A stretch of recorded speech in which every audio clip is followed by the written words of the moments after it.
이런 걸 많이 떼다 보니까 이산화탄소가 많이 나오거든요. 그럼 이산화탄소는 온실기체. 그럼 온실기체가 많으면 지구온난화. 그렇게 보시면 됩니다. 뒤쪽으로 그냥 읽어볼게. 지나친 산림 벌채, 과다한 가축 사육, 그런 것들이 온실기체 양이 증가합니다. 주요 원인. 그래서 화석연료의 사용량 증가로 인해서 대기 중에 이산화탄소 농도가 증가합니다. 이렇게 되어 있는데 밑에 있는 그래프 한번 볼래? 밑에 있는 그래프 딱 보면, 자 먼저 파란색부터 봐라. 이산화탄소가 최근으로 오면서 계속 증가해요. 계속 증가하다 보니까 빨간색 그래프 보세요. 기온도 계속해서 증가합니다. 그래서 지구온난화다. 그렇게 하면 됩니다. 자, 그 다음 그 밑에 3번 같이 지구온난화의 영향과 대책 이렇게 되어 있는데, 자 먼저 영향에 보면 빙하의 융해와 해수의 열팽창으로 출처라 해수면 상승합니다. 지구온난화가 생기면 해수면 상승하겠지. 뒤쪽으로 그냥 읽어볼게. 해안 저지대 침수로 육지 면적 감소할 거고, 생활 공간 감소할 거고, 곡물 생산량도 감소할 거다. 그런 건 필요 없고, 그 밑에 기상이변 줄치고요. 그 다음에 그 밑에 생물 다양성 감소. 그래서 지구온난화에 의해서 이런 영향이 있더라. 그런데 우리가 제일 관심 있는 거는 해수면 상승이지, 맞지? 하나 물어볼까? 우리가 일단 지구온난화 일어나면 해수면이 상승합니다. 알았지? 지구온난화에 의해서 해수면 상승이야. 그러면 얘들 북극 한번 가볼까? 북극? 얘들 북극해 그래가지고 북극은 육지가 없습니다. 맞지? 그러면 요렇게 해수면이 있는데 빙하가 뭐 이렇게 있겠지. 참고적으로 너희들 빙하는 어떻게 돼요? 거의 요렇게 되겠지, 맞지? 이런 식으로 여기 빙하들이 있다. 지구온난화면 빙하가 어떻게 되겠니? 녹겠지? 녹으면 해수면 어떻게 했니? 그대로. 이렇게. 물속에 들어가 있는 빙하는 해수면을 상승시키지 못합니다. 이것도 중학교 때 배웠을 건데, 뭐냐면 너희들 고체, 기체, 부피를 비교해볼까? 부피를 보면 제일 부피가 큰 게 기체제, 그 다음에 액체제, 그 다음에 고체제, 맞지? 부피가. 근데 예외가 있지. 예외가 누구예요? 물입니다. 물은 기체, 그 다음에 고체가 부피가 더 커요. 액체보다. 물은. 그러면 이 부피가 얼음이 고체인데 이 부피를 차지하고 있던 놈들이 이제 녹아서 물이 됐다고 해볼까? 그럼 물이 되면요, 그 물의 양이 이만큼 안 될걸요. 물의 양이 이 정도밖에 안 될걸요. 그럼 이래밖에 안 되면 해수면을 누가 상승해? 차라리 해수면이 더 낮아진다 해야 되네. 맞지? 근데 실제로 지구온난화가 생기면 해수면 상승하는 거 맞습니다. 어디에 있는 것들이 녹게 되냐면, 너희들 북극이나 그런 데 가도 빙하가 있지만 에베레스트 산에 보면 빙하 있어요, 없어요? 이거? 빙하 있대요. 그래서 지구가 따뜻해지면 얘들이 녹아요. 애들이 녹아갖고 물이 돼서 어디로 가겠니? 바다로 들어가겠지, 맞지? 얘들이 해수면을 상승시키는 거다.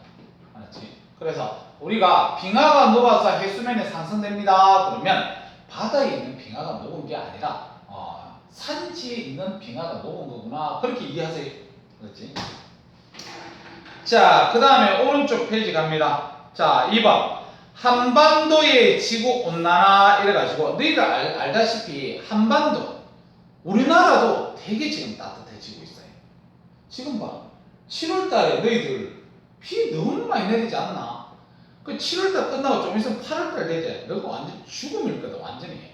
비는 한 방울도 안 내렸는데 그 기온은 33도, 35도. 너희들 35도만 되더라도 바깥에 아스팔트 체감 온도는 50도입니다. 알겠죠? 더워 죽을 겁니다. 아마 8월달 되면.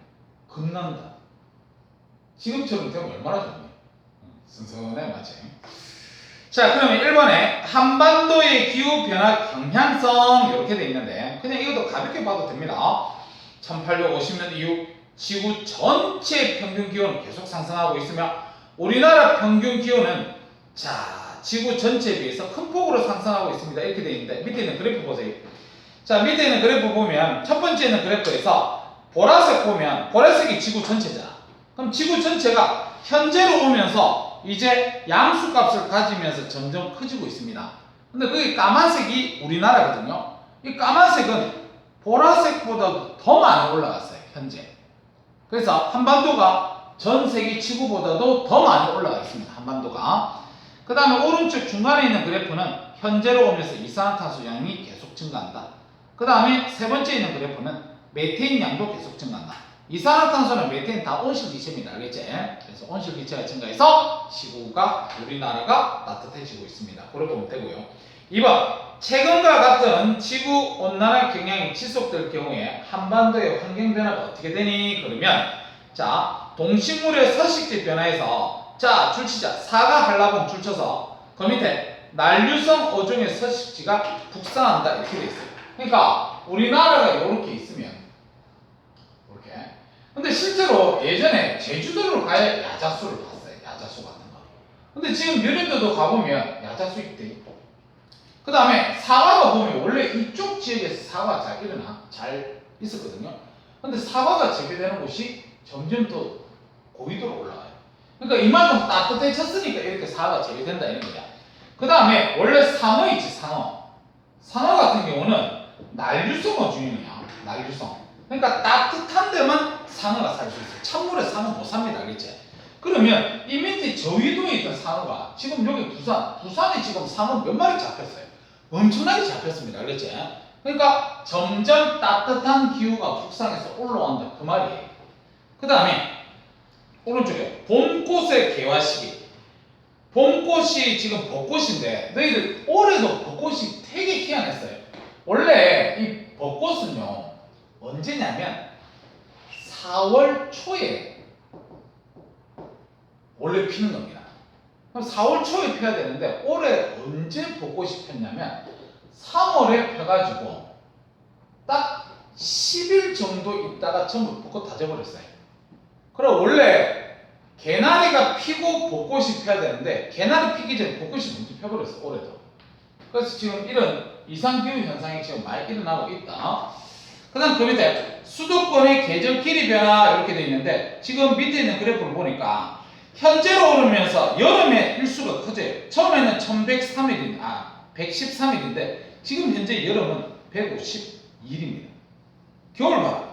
겨울은 점점 기간이 짧아진다. 맞지?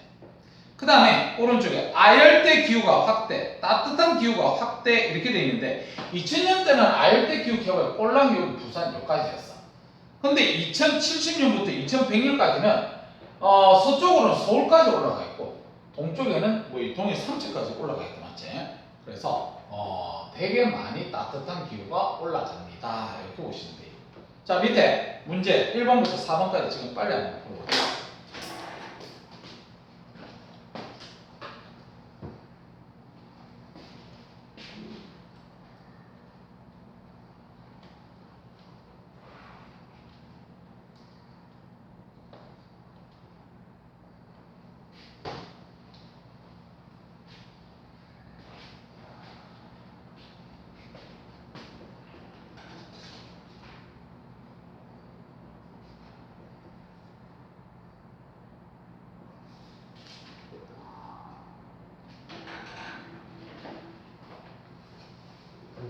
근데 오늘 물리 수업 듣더라도 오늘 가족끼리 여행 가나?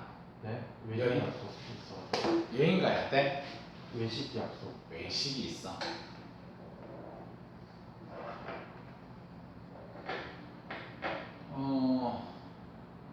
일단 선생님이 나중에 영상을 하나를 찍을 겁니다. 네 뿐만 아니라 분명히 누가 아마 결석이 있을 것 같아.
얘들은 다 있어? 다 불러줄게요.